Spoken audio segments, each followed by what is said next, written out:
Parents of Reddit, what's the best child hack you figured out to make your life as a parent easier? Story 1 saw one on Reddit where if you want to enjoy some time undisturbed, tell your kids that you're taking a nap and when you wake up all of you are going to do chores together. They'll want to let you sleep as long as possible to avoid doing housework, so they'll leave you alone to actually nap or do other things like read. Story 2 to get a newborn to burp, sit them on your knee, holding them under their armpits, and move their upper bodies in a circle several times, like a reverse hula move I guess. I learned it from a neonatal nurse, and it's almost infallible, so much faster and more reliable than regular burping. Story 3 when mine were younger, say 3 or 4, and it was close to time to stop playing at the park or in the pool, I always gave them plenty of warning using a concrete timeline that they could understand. Instead of saying we're leaving soon or 5 more minutes, I would tell them something like, okay, let me see you jump in the pool. 7 more jumps and we're leaving. Sometimes the number was higher, but never less than 5. Less than 5 was always met with come on, just one more, which usually wasn't allowed. 7 or more was always such a big number that they seemed to get their fill and were ready to go when it was time. Edit is that my first ever internet bling. I'm honored, thank you. Story for if you have a hard time getting them to eat their vegetables, give them before the dinner because that's when they are hungry and will eat almost anything. Give them some carrots and cucumbers in a glass, which is a great snack. Story 5 be mindful of how you phrase questions. Example, instead of do you want a hot dog for supper, ask what do you want on your hot dog. If your kid's it won't matter, but it will help at most situations. Story 6 if you threaten a consequence, follow through 100 of the time. Kids will test boundaries at every age. You just have to make it appropriate for their age group. If you throw sand again, we are leaving the beach. You must leave the beach if you don't clean your room. No screen time tomorrow, no screen time. The key is to make the consequences not impact you to the point that you don't want to follow through since it will ruin your day too. A hard line to toe, but boy do boundaries and trust work. Edit explained further below. Kids will always test boundaries 100, but that doesn't mean you go full force consequence every time. This is different than giving a consequence every time. You can explain why you don't want them to throw the sand first, talk to them about why they threw it, take them in the water for a bit, but if you threaten to leave the beach once all of those things fail, you have to follow through. A teen breaking curfew once is not a take away your phone and computer and you're grounded for 3 months consequence, but maybe the 12th time is. Story 7 learn to say thank you and I'm sorry to them. It makes you closer and helps your relationship with them no matter what age. Experiences are better than things. Waking up before them makes the day a lot easier. Find a way to see them when you're driving. Story 8 not a parent, but a daycare worker, and I learned this through Reddit. If a child is having a meltdown, ask what color their shirts, pants, whatever clothing they're wearing are. This distracts the child long enough to stop them in the midst of their meltdown because they haven't thought about what they're wearing. I used this trick twice on a kid today who was just having a terrible day. Calmed them right down. Story 9 if they are cranky, put them in water. I have teenagers. This is still the method that I use. Even having them wash their hands or face does wonders. To be fair, I do it with my husband too, so really, I guess it just works for humans. Story 10 let your baby watch you fall asleep. If it's their bedtime, don't play on your phone or read a book. They are following your lead, so be boring, close your eyes, and be still and quiet, and they will learn to too. Story 11 my wife and I came up with a short unique whistle that both kids knew meant come here to us. Works in malls, water parks or just to come in and clean up for dinner. Fellow parents were amazed by this. Teach them early. Story 12 when my kids were little my wife worked at a health club and I would take the kids swimming in the evening. Would always pack their PJs for their clothes they'd change into after swimming. That way, they got out of the pool, showered, and changed into pajamas. They didn't always go to bed right when we got home, but they were always ready for bed when we got home. It was my wife's idea. Story 13 if you have a toddler who likes to get naked when they're supposed to be sleeping, you can cut the feet off of footy pajamas and put them on them backwards with a zipper on their back, and then they won't be able to get them off.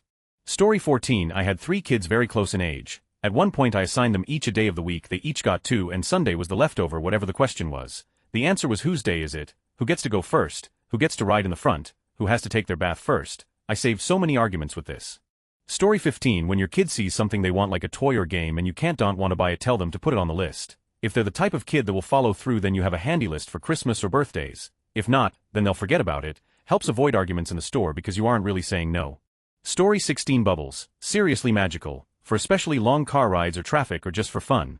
Keep some bubbles up front, cup holder ideally. Turn on the AC or fan, hold bubble wand up, instant stream of happiness. I found myself doing this alone in cranky traffic jams. Open the windows to spread the mirth and glee. Also, have tiny bubble bottles like wedding favor sized and easy to share with others in need out about. Story 17 mother of 2 teenagers. Don't just listen but ask. Ask questions that can't be answered with a yes or no, then follow up with a few more questions about the answers given, and before you know it, they are talking to you without trying. Example, I don't ask my kids how was your day. I ask something very specific like I see you are reading certain book in class. I don't think I read that. What's it about? They generally give me a brief rundown, so I follow up with maybe do you have to do a project on it? What ideas do you have? Things like that. After 1 or 2 questions like that, they just keep talking about the class. then the class after or before then I know their whole day. They've gotten so used to just conversing with me, I don't have to try that hard to get the ball rolling anymore, unlike some of my friends who are amazed my teenage kids actually talk to me. Also, those conversation starter questions are a great go-to. At dinner, no one is allowed a phone, even us adults, so I have a list of conversation starters and just start asking and everyone has to answer the question. Oftentimes we'll only get to the second or third question before we've moved on to a totally different and offbeat topic, having a really great and fun conversation about something random, like is a hamburger a sandwich or its own thing, or is Indiana Jones central to his own storyline, you know, the important stuff. Edit just got home from work and see I got a gold. Thank you, kind stranger. I always worry I'm doing a good job as parent, so this gives me a little bit of comfort that I might be doing alright. And this hamburger sandwich debate, yeah, the discord like this is real in my household. Love it. Story 18. No apparent, but when I was a child my mom would hide her 4 glass birds little sculptures she had around the house. My sister and I had to look for them. We had to be very careful while looking so we didn't break them. If we broke one, we lost. If we left drawers door cabinets open, we lost. You would think that we could tie and each find 2 birds, but it never happened. We would go to mom when we gave up, and she would hide them all over again. It wasn't until I was an adult did I realize that she never hid a 4th, but boy did we spend a long time looking. Story 19. Let them be messy sometimes. I'm a neat freak so this was hard for me at first. Doesn't matter what kind of home you have, just put them in the tub with those bath paints. Or tape some trash bags to a kid table or the ground and let them paint. Don't worry about the mess, they will have fun and it's building good memories. This one is kind of mean, but when one of my kids wants something I'm eating, I just say you don't like this, remember? Story 20. Whenever my son goes to have a snack or a treat I tell him, let me taste it to make sure it's not poison. So free bites of snacks is cool before anyone gets too crazy. He knows it's not real and has actually started taking my food to make sure it's not poison. So it worked for a while, now it has begun to backfire, like most parenting tricks. Story 21. Best advice we ever got from our doctor. Babies don't have a good circadian rhythm and rely on us to set one for them. Pick a time that you're going to go to quiet time. Basically turn out lights, TV off and or volume down, do quiet activities, sit still, etc. We did this with our first child and it became the center of our evening routine. Now my son is 3 and knows that when the clock says 7:00 it means settle down time and helps to turn the lights out. A routine is key. Our kids do great transitioning from one setting to another like home and school, on vacation, etc. I mean they're little toddlers a lot of the time, but that's expected with toddlers. Story 22. I make kid traps. It works for all ages. I have an early riser, an enthusiastic 5 a.m. early riser for many years. Things are better now. During those tough years, my invention came to fruition and age of child is a factor as well as placement of the traps, with little ones. You need traps all over the house and the key spot is right outside the door, placed after the child goes to bed. This is what all those shoes boxes you have are best recycled for. Inside the box you will place a number of surprises that can entertain the child. Really, it can be anything that will not harm them. It could be several rolls of cardboard toilet paper, blocks, a couple of figurines, weird stuff, again nothing that can harm them. With smaller kids that get into everything, you need these all over the house so that when they open a drawer or cupboard, it's the first thing they find, and instead of ripping the tape out of your classic VHS tapes or ripping your comic collection to shreds, they go through all the things in the kid trap. You do need to replace items in the boxes frequently. As the child gets older more art supplies should be included, drawing materials, crafty things, pieces of clothing, books, games, stickies. It really works. Don't give them stickers. I hate stickers, until they learn to forage. That's code for feed themselves. Good luck. Story 23. 1. Any food they didn't like was labeled turkey. They are 12 and 8 and only just realized fish isn't turkey. They would always wonder why turkey has so many different flavors and how they like some but not others. 2. Starting as soon as they can walk, ask for help for just about everything, and they will help and enjoy being needed. And when they do tasks and ask for help, help them. They will always help if you teach them to do it as a family instead of an individual task. Clean house. Yes, please. 3. Biggest one of all, listen to them. Everything they say to you is really important to them, no matter how stupid it is, and learn what they like, even if it's boring. This comes in handy when they're older. Story 24. Teach your kids to read very early. Read to them as soon as you bring them home, but really focus at age 2. Start making them read back to you at 3. Make it fun. When you give a kid the love of reading at an early age, the rest of school is usually a cakewalk. They are ahead of the curve in many ways. And if they love reading, they always have something to do. And if you buy them a book when they are good and make a reward out of it, you don't need to wait for another Harry Potter to come out to get them to read. My mother did it with her children. I did it with mine. It works. Story 25. Not a parent but babysitting. I had 2 tricks. Always count down time to prevent surprises. No matter how much of a routine it is, 15 minutes until pajama time, 10 minutes until brush teeth, 5 minutes until bedtime helps ease them into the they hate so they don't get blindsided by it while they're having fun. The second trick was to turn anything I could into a game if I got the sense they were wanting to be difficult. I babysat 3 kids for a few years and anytime they started to get tantrumy about brushing their teeth, would play a game. I brush the oldest kid's teeth. The oldest one brushes the middle kid's teeth. The middle kid brushes the youngest. and the youngest brushes mine cause I can touch up the worst job later. By the end of it everyone is laughing and having a good time. Or we make teams and race, me and the youngest versus the 2 older kids. You don't always have the time and energy, but on the rare occasions you do, you may as well have a bit of fun. Story 26. I'm not a parent, but my cousin lived with us for 10 years and she just got divorced and is living with my parents and her kid. He's a trouble kid, his parents are really aggressive towards him and he really wishes attention. My parents started locking the doors BC he would enter and prank you, even if you're in the bathroom. The kiddo is almost the Antichrist. As a future teacher, I just talks really calmly, get down to look into his eyes and start looking deeply into this 5 years old and talk really serious as if we were adults. He can't stand the disappointment and the looks I give him, so I'm the only one in the house that he respects and will obey. In any other situation I try to be as kind as I can be with him. My mother said even when I'm away for uni, he says you can't go into my uncle's room without asking him. He'll have a talk with you. My parents and my cousin treat him harshly. I try to make them see how they could easily reach him, but they don't listen. Edit. Thank you for those that said I'm gonna be a good teacher. I just wish I was more around our house to help him. I'm only there 1 weekend per month. Edit. 2. Thanks for the gold, guys. Story 27. When you go grocery shopping with a small child, park near the cart corral. You don't have to play the awkward game of choosing to leave your child in the cart or the car when returning the cart. Make them feel a sense of control by giving reasonable choices. Do you want to walk to bed or be carried? Do you want to wear the blue shoes or the red ones? Would you like cheese or a banana for snack? Also, baby sign language. Do that. Story 28. During the years their bedtime is 8 p.m. or earlier, put away your laptop and phone and just say yes to anything they want to play. Much easier for everyone. Story 29. Have a baby who turns away as you're about to wipe their face. Wipe your own face first. The nonverbal communication allows the baby to understand what's happening. Might not work at first, but keep at it. The child will start to let you wipe. Story 30. The best advice I ever received as a parent. It's all about the long game. Work really hard now to mold them into decent and intelligent little people, and you can worry less as they turn into more responsible, respectful teens, young adults. It's a way to ensure quieter years later. Story 31. Routines are great just generally. Also in the early days, making sure the child knows the difference between day and night is really useful in teaching them that nighttime is quiet time. The amount of friends who get their newborn baby up when it cries in the night and then play with it baffles me. Story 32. Not a parent, but a teacher. My best hack aims to tackle oppositional defiance. A fancy way of saying a kid who does the opposite of what you've asked. Just because you've asked, this strategy is called choice. Let's say you ask your 4 to 5 years old to go get her shoes, and she screams no. Instead of repeating the demand, get your shoes now, or else, present the illusion of choice. You have 2 choices if you go get your own shoes. I will let you pick which pair you wear today. If you do not get your own shoes, I will pick what you wear today. The choices you offer can sometimes provide incentive towards the choice you want them to choose. Giving children choices provides them with limited freedom and individuality. This is important in developing your child's confidence in their own choices. Choice can also be used to encourage children to take responsibility. I have a student in my class who is very oppositional defiant. If I say go to the right, he goes to the left. He will constantly try to push the limits of our classroom rules. When he does this, I offer him choice. I prefer this method with him because it leaves no room for him to argue or blame me when he doesn't get what he wants.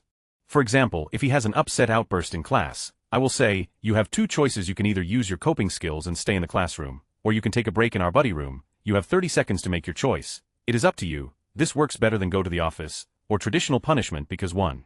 I'm allowing him to have some control. 2. I'm giving him a time frame. 3. I'm not placing blame. 4. I'm stating the choices in a calm way, no invitation for aggression. And 5. The choices are concrete enough that he can't manipulate the outcome. I'd highly recommend this strategy to anyone who has a child who is displaying defiant argumentative behavior. Story 33. I don't know if this counts because it isn't behavioral and it's primarily for little kids, but have backups of everything and supplies stashed everywhere. Kid has a special lovey, by like 4. Because gar animals or whatever is going to discontinue it, and it will rip, the kid will on it in the middle of the night, lose it, etc. Boom, prepared tons of spare sheets, jammies and blankets, again BC of middle of the night barfing, spare clothes for all kids in the car, and napkins, wipes, plastic grocery bags. Put plastic grocery bags in your kids' rooms if they're under 4, just trust me on this one. Source: parent of 2 toddlers who go to daycare full time, and oh god the germs. Story 34. I told my son that I was allergic to whining. Anytime he started whining I did a bunch of fake sneezing and he would apologize immediately and stop being whiny. It worked for most of elementary school. Story 35. I tell other parents this thing I did, and they all think I'm crazy, but it works in so many ways. When I was a single parent, working full-time, on a limited budget, with elementary school-age children, this idea was born out of pure exhaustion. Saturday was chores and errands for me, things I needed to get done before Monday. But no childcare, which meant that my poor kids got dragged to all the stores, etc., when all they wanted to do was relax. So, after dealing with all the get up, get dressed, we've got to go whining on many Saturdays, I started doing parent day. Saturday was parent day. A different person child got to be the parent that day. I'd give the parent a list of things that had to be done: clean bathrooms, make beds, Do one load of laundry, eat meals, buy food, go to the bank, and a budget for the day, usually 20. The parent got to assign the chores, and when the chores needed to be done, Child A would get breakfast done while Child B would load up the laundry while Mother would clean bathrooms. And so on. The parent got to plan how the money was spent. Family would make sandwiches for lunch, then go to the budget movie theater, or family would lunch at McDonald's, then spend the afternoon at the park. Initially, it took some effort on my part. I had to explain things like we need to go to the bank before 1 p.m., or we can't just skip chores, but the prospect of getting to decide how to spend the budget for the day was enticing for them. They love chocolate shakes, they can have them on their parent day, and then something amazing started to happen. The kids collaborated. XYZ movie was coming, and that was on Child A's parent day, so if Child B did this on their parent day, then Child A would do movies on that parent day, and they started to make decisions to reach goals they wanted. During those years, they spent half their free time planning and doing things to make those plans happen. They had power and they had control. That mindset of I can make this happen leaked over into everything. It made them better kids, and so much better at taking responsibility and making responsible decisions when they got to the teenage years. I got much more respect for parenting every day. I learned to understand my kids better. We became more of a family that helped each other. I became less of a do this mom and more of a what can I do for you, mom. My kids became less why and more what do you need. It was awesome. Story 36. Give them options so they are making a choice in the matter but still have the same outcome. It's time to go to bed. You can grab your pull-up now then go potty, or you can grab it after you go potty. This works so well for me with my 2-year-old. Another thing I do is since they have so many toys, I ask them to pick them up half an hour before it is needed. If they protest they aren't done playing, you can tell them to leave 1 or 2 toys they can play with after they are done cleaning up. This gets the toys and games picked up with the extra motivation that the faster they get done the faster they can play again. When it comes to bedtime, if you are having issues with them getting up and out of bed, I have had success with this one. Put them to bed, hugs and kisses. Tell them it's time to go to bed and say good night.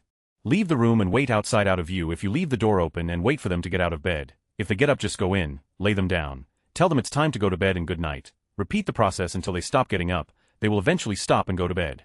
When we moved to a new house, this worked in 3 days with the oldest one. Also punishments. The easiest thing to do would be to send them to the corner or timeout, but the best way to deal with your child is to talk to them. Talk to them like an adult about why they did what they did. Ask how they feel emotionally. Tell them what you are feeling. Throw out some alternative ideas that maybe will get the desired behavior in the future. If my kids keep it up on the 3rd instance of being naughty, I have them go sit on the couch for a while. Hitting does get a corner. Disclaimer: I am by no means a perfect parent and I do plenty of wrong stuff. All of the things I'm talking about are what I am seeing work for my kids, and sometimes I don't do them because I let the anger get the better of me. Also, to be a good parent, don't forget to at least try to be there. Story 37. When I was little I used to pick flowers for my mother, but the neighbors hated it because I picked the flowers from their gardens. My late grandmother then taught me to pick dandelions for my mother, and the problem never came up again. Story 38. I use my toddler's fierce independence as a weapon against him. When he refuses to do something, like clean up, I threaten to do it for him. His boiling rage at the thought of anyone helping him blinds him, and he does whatever I told him to before I have a chance to steal his glory. Story 39. Sleep routines are a lifesaver. I don't know where I saw it, but months before I fell pregnant with my first, I watched an interview where someone talked about how a sleep routine implemented early made all the difference for them. I'd been nannying for years at that point, and all my kiddos were terrible sleepers, so I figured I would give it a try since I desperately need both sleep and alone time. Right from birth I've done some form of sleep routine in the evening with my kids, even if they weren't going to sleep through the night bath, lotion bottle, then adjusted to accommodate stories and changes as they've grown just to let them know it's nighttime and quiet time, and they're all phenomenal sleepers. It's the one area where we've never had any major issues. My other parent friends have adopted their own routines after I've shared my success and have had great results with it too. Kids thrive with routine usually, and letting their little brains gear down and understand that the time for sleep is coming lets them really settle into it. It's also handy because, if they need to go to bed early or later, they're usually not fazed because the routine means it's bedtime whenever it happens. Story 40. When my oldest, now 5, was a toddler, we started giving him a 5-minute warning for bed because otherwise he would lose his mind. 5-minute warning can be 5 minutes or an hour, but now the kids are way more mentally prepared when we tell them it's time for bed, and it's a breeze 99% of the time. Story 41. You know the Facebook picture going around of the kid in a massive box, coloring with crayons on the walls and floor of the box. That works. Keeps my 2-year-old entertained for hours. Story 42. I have a great one, but I know it will be lost in the comments. Whenever we go to the grocery store, instead of listening to my son 4 years old cry about all of the stuff he can't have, I just tell him he can have one thing and one thing only. So he grabs cookies. Then when we get to the ice cream aisle he decides he wants ice cream, then changes to Captain Crunch, but every time we go back and put up the last thing he chose, it teaches him to decide what he really wants instead of wanting everything and whining the whole time. Story 43. If you have treats, give them to one child to hand out to the others. Siblings have a lot of negative interactions. There's jealousy, competition for resources, perceived injustices. You have to create opportunities for them to have positive interactions. The simplest way of doing this is with treats. If you're passing out cookies, Give them both to child one and say, here, this one's for you, and take the other to your sister. Obviously you need to be right there to see that they do it. Oh. There's nothing nicer than to see a kid saying to another kid, here, this is for you, and the other kid saying thanks. It warms your heart, and they actually really enjoy it too. Same goes with gifts, good news, etc. Hey hello, tell your little brother we're going to the beach tomorrow, that kind of thing. They'll cherish the memories too. Story 44. The best hack is to treat your children and your spouse with the love, respect, and dignity you expect for yourself, and to as much as possible guide and lead rather than decree and enforce. All family dynamics flow from this principle in all settings. As for gimmicky things for my early grade school-aged children, they are only asked to fully organize their room and playroom occasionally or before multifamily house parties. The playroom had a walk-in closet with a keyed doorknob. Any time that they do not straighten up their toys as asked, there is no argument. They are given a final warning, and then I simply clean for them, dispassionately. Anything I pick up is bagged and goes into the locked closet until they earn it back through chores. This process forces compliance with cleaning and organizing requests, provides collateral for negotiation, and eliminates clutter they do not really care about. Story 45. Put sunscreen on at home, before you get to the beach pool park. They know we're not going anywhere till it's on. Saves me from the scramble at the destination because they're always too excited to hold still and I'm in a rush, so it's not a thorough job. Sunscreen takes 20 minutes to kick in anyway. Story 46. Don't chew your kids out in front of other people. Pull them aside and talk to them in private. It helps them to trust you, and it helps them to save face in front of others. It's a win-win. Story 47. Parent to a sister when the rents were AWOL. If they want more of something, offer two choices. 5 more minutes at the park or 10. 1 more bedtime story or 2. Make them choose the limit from your max and a lesser choice. As long as they understand numbers, they always go with a max, and then they feel like they have some agency in the choice to stop. Story 48. Go touch your door. It's a minor reset that stops a behavior or ends an argument. Refusing gets upgraded to go to room and stay. They usually opt quickly for the first choice, thus effectively diffusing whatever behavior needed attention. Story 49. Not a parent but a preschool teacher. If a certain child doesn't want to wear their jacket while outside, we'll usually just slip it on backwards, zip it up the back. It's harder for them to get off. They always think it's so silly, and they'll use the hood as an extra pocket, usually for chips and dirt. Story 50. If your kid is doing something that's annoying you, don't yell at them for doing it. Instead, praise them for not doing it, even if it's only briefly. Instead of being, they will gratefully embrace the good behavior. Story 51. Not a parent, but an uncle helping raise a niece and nephew. For small tasks like getting dressed, or if they're being difficult getting buckled into their car seats, I generally try to hype them up and act as excited as when I play games with them, and then clap and cheer when we're done. It's silly but effective, and I get a kick out of the 1-year-old yelling "yay, shoes" when I get her shoes on. Story 52. Baby sign language. You have to be diligent to keep it up. They learn, then forget, then learn, then forget, but it is so worth it. By the time he learned to speak, he already knew 300 signs. Aside from being able to know if they're hungry or tired, or need a change, it's the stuff you don't expect that really makes the difference. My awesome story ID. Put my son down for his nap, and after a little while I hear him screaming. I rush to his room and find him standing in his crib, his face red and soaked with tears, his tiny chubby fists white-knuckling the guardrail, crying and wailing like Trump just won the presidency. He sees me, lets go of the rail, and frantically shoves his fists under his armpits in the gesture for monkey. I look around, but there's no monkey trying to kill him, and he can't want his monkey toy because he doesn't own a monkey toy. I take the only course open to me and open a picture book to show him the image of a chimpanzee. He stops crying, sighs contentedly, then lies back down and falls immediately back to sleep. Never in a million years would I have guessed that the cause of his distress was his fervent desire to see a monkey. I would have thought hungry, thirsty, poopy diaper, too hot, too cold, too poisoned by drain cleaner, too worried about strife in the Middle East. Before think to check if he needed to look at a monkey for 2 seconds. He slept for another 2 hours after that. Baby sign language for the win. Story 53. When my kids disagree or are arguing, I will give them a false dilemma. For example, we are going to dinner and my daughter wants to go to restaurant A and my son wants to go to restaurant B. We decide to go to restaurant B, but tell my daughter that she gets to pick where everyone sits. FYI, it works on coworkers fairly well too. Story 54. One day, out of desperation, I made my daughters do rock, paper, scissors 3 times, and winner gets their choice of whatever they were fighting about, usually what TV show to watch first. Then loser gets a turn. They started doing this automatically and stopped coming to me to solve the issue. What a win. Story 55. 2 things. Give them small chores as soon as they can start. Simple reasoning, generally age 3 to 4. Make the chores fun, like feeding a pet every day. As they grow older, give more difficult chores. When they do chores without being asked, give a reward, not food, either monetary or a coupon for something they like to do. My daughter's reward was she would get to walk the dog. See where I'm going here? She was getting paid $30 a month as an 8-year-old. She was walking the dog 3 times a day, feeding the dog and cat, and bringing the laundry to the laundry room every day. Eventually we started her on dishes and laundry also and increased her pay.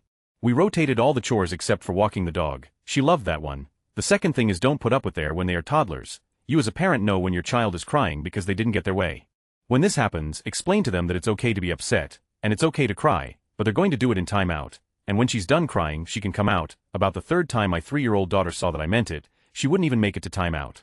She'd start to cry about whatever, and I'd point to timeout and she'd get 3 steps toward timeout and say okay sniff him done. You might think this is a small thing, but it transitions very nicely into a healthy parental obedience when they are in middle and even high school. Also, if there are 2 parental figures in the house, you have to be on the same page. Try not to disagree with each other in front of the child. If your partner disciplines the kid for something, and you don't agree, ask to speak to them in the other room or bring it up later. My daughter is 17, super well behaved, respectful to everyone, does great in school, and still does our dishes and laundry.